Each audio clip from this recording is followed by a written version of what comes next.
You cannot breathe. The air inside this steel coffin is 122 degrees. Your uniform is soaked through. Your hands are shaking. Not from fear, not yet, but from the carbon dioxide poisoning that has been slowly suffocating you for the last 3 days. Somewhere behind you, a sailor collapses. Nobody moves to help him. There is no help left to give. You are 130 meters below the surface of the Atlantic Ocean, sealed inside a Soviet submarine that is running out of power, running out of air, and running out of time. Above you, the United States Navy is hunting you with 11 warships and an aircraft carrier. They are dropping explosions into the water. You do not know if those are warning shots or the opening salvos of a war that will kill everyone you have ever known. Your name is Vasili Arkhipov. You are 36 years old. And in the next few minutes, 3 men inside this submarine will vote on whether to launch a nuclear torpedo. 2 of them have already decided. You are the 3rd vote. He defied his captain and stopped nuclear war, a true Cold War story. But you are not just any officer. 18 months ago, you stood inside a different submarine, K-19, and watched 7 men walk into a radioactive reactor chamber to save the rest of the crew. They sealed the door behind them. Every single one of them was dead within a month. You survived. Barely. The radiation burned through your body and left you with something the Navy did not expect. Not weakness, but a strange, unshakable calm. You have already seen what happens when panic wins. You have already buried the men who paid the price. The Soviet Navy gave you a medal and a new assignment. They put you aboard submarine B-59, a Foxtrot-class diesel-electric boat, as the chief of staff of the entire submarine brigade. You outrank the captain. You outrank the political officer. And because of your rank, this submarine requires something the other 3 boats in your flotilla do not. 3 signatures to fire the nuclear weapon. Not 2, 3. It is October 1st, 1962. You depart the Kola Peninsula under absolute secrecy. 4 submarines, 4 crews, 4 nuclear torpedoes, each carrying a 15-kiloton warhead, nearly the same destructive force as the bomb that leveled Hiroshima. Your orders are classified. Most of your own government does not know this mission exists. You are sailing to Cuba, where the Soviet Union is building missile installations that the Americans have just discovered. President Kennedy has declared a naval blockade. The world's 2 great superpowers are staring at each other across a line drawn in the Caribbean Sea. Your mission is to reach the port of Mariel, near Havana, and establish a Soviet naval base.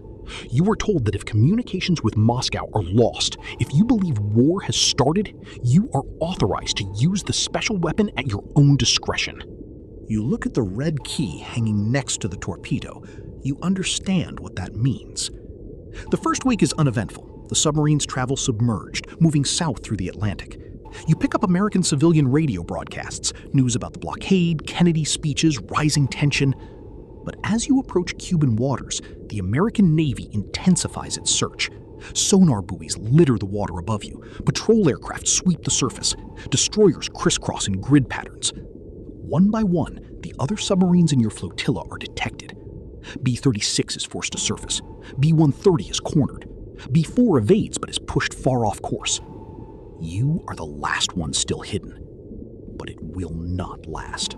By October 25th, conditions aboard B-59 have become unbearable. The batteries are dying.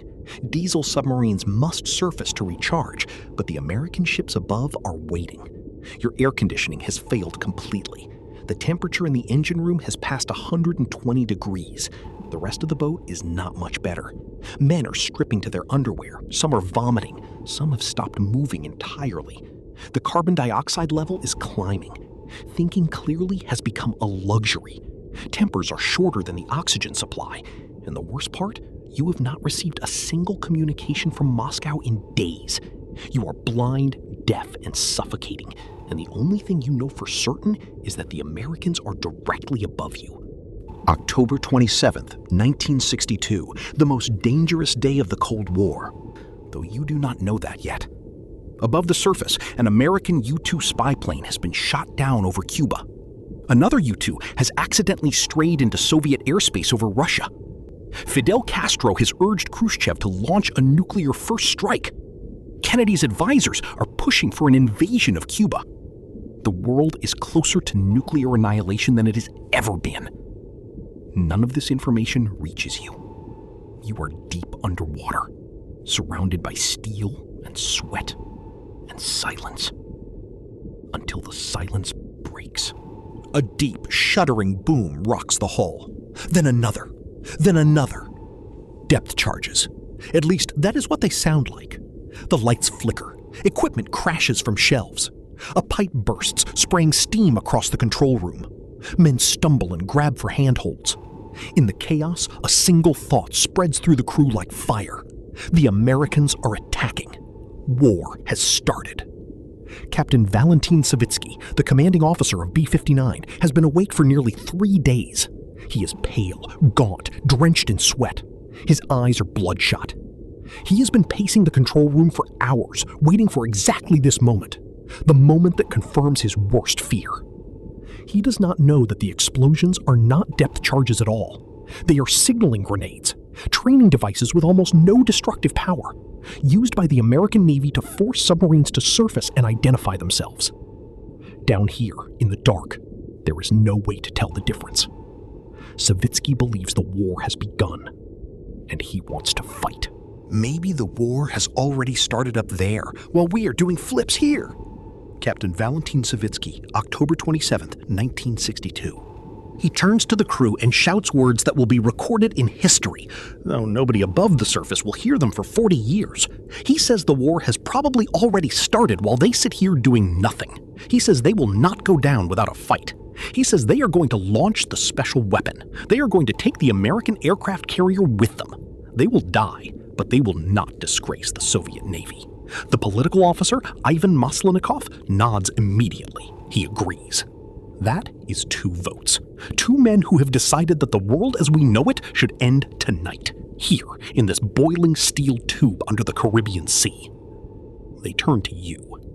Everything in this room is screaming at you to agree.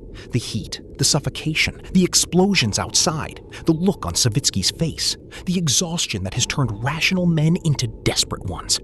Every instinct says the war has begun. Every sound confirms it. Every breath you take might be one of your last anyway.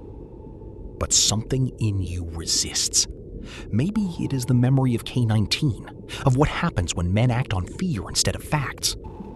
Maybe it is your training. Maybe it is simply the stubbornness that has defined your entire career. You look at Savitsky, you look at the red key, and you say no. We're gonna blast them now. We will die, but we will sink them all. The argument that follows is the most important argument in the history of the human species. Savitsky explodes. He grabs your uniform. He screams that you are condemning them all to die like cowards.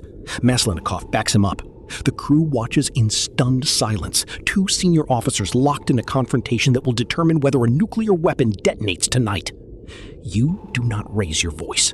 You tell Savitsky that you do not know the war has started. You tell him the explosions could be signals, not attacks. You tell him that firing the torpedo will not save Russia. It will guarantee her destruction.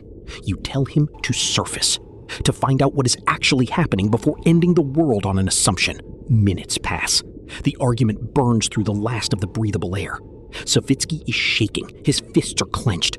The room is silent except for the groan of the hull under pressure. And then, slowly, impossibly, he begins to nod. He unclenches his hands. He lowers his head. He gives the order. Surface the submarine. The ballast tanks blow. B-59 begins to rise. 130 meters of black water pass outside the hull as the submarine climbs toward the surface. When the hatch finally opens, fresh air floods in. The first real air you have breathed in days. You climb up to the conning tower and look out. 11 American destroyers surround you in a ring. The aircraft carrier USS Randolph looms in the distance. Helicopters circle overhead, their searchlights cutting through the night. Then a patrol aircraft screams over the conning tower and opens fire. Bright tracers streaking past on either side of the boat. It is a warning shot. The Americans are telling you they see you. They could have killed you. They did not. You stand on the deck of a submarine carrying a nuclear weapon that no American knows exists, surrounded by warships that have no idea how close they just came to annihilation. Nobody fires. The ocean is still. For a long, terrible, beautiful moment, the world holds its breath. You will sail home in silence. Soviet command will not praise you. They will blame you, and every other submarine commander in the flotilla, for allowing your boats to be detected. There will be no medals, no commendations, no recognition. The story of what happened aboard B-59 on the night of October 27th will be classified. The 3 men who nearly launched a nuclear torpedo will never speak of it publicly. The Soviet government will bury the truth so deep that even their own historians will not find it for decades. You will return to a quiet career. You will be promoted, eventually, to the rank of vice admiral. You will retire to a small apartment outside Moscow, and you will never tell the world what you did. The crisis ends 6 days later. Kennedy addresses the nation. Khrushchev withdraws the missiles from Cuba. The world exhales. Historians will call it a triumph of diplomacy. 2 rational leaders pulling back from the brink. Nobody mentions the submarine. Nobody mentions the vote. Nobody mentions the officer who said no in a room where everyone else said yes. The Cold War continues for another 28 years. And through all of it, the closest the world ever came to nuclear war remains a secret known only to the men who were there, and most of them will take it to their graves. You die on August 19th, 1998. You are 72 years old. The obituary is brief. It does not mention October 27th. It does not mention B-59. It does not mention the word that saved 4 billion lives. 2002. 40 years after the Cuban Missile Crisis. 4 years after your death, in 2002, American researchers at the National Security Archive finally pieced together what happened. Declassified Soviet records, testimony from surviving officers, a retired commander named Vadim Orlov, who was aboard B-59 that night, confirms it all. The nuclear torpedoes, the vote, the argument, the refusal. Thomas Blanton, the director of the archive, stands in front of historians from around the world and says 6 words that will define your legacy forever. He says a guy called Vasili Arkhipov saved the world. Today, your story is told in classrooms and documentaries.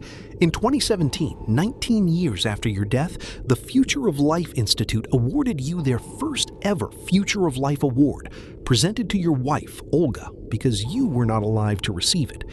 The award recognizes individuals who, at great personal risk and without expectation of reward, took extraordinary measures to safeguard the future of humanity. You did not seek fame. You did not seek recognition. You stood in a suffocating metal tube, surrounded by men who wanted to end the world, and you said the only word that mattered. You said no. And because you did, 8 billion people are alive today who will never know your name. The most dangerous moment in human history lasted less than an hour. It happened underwater. It was decided by one man's refusal to agree. And the world is still here because of it.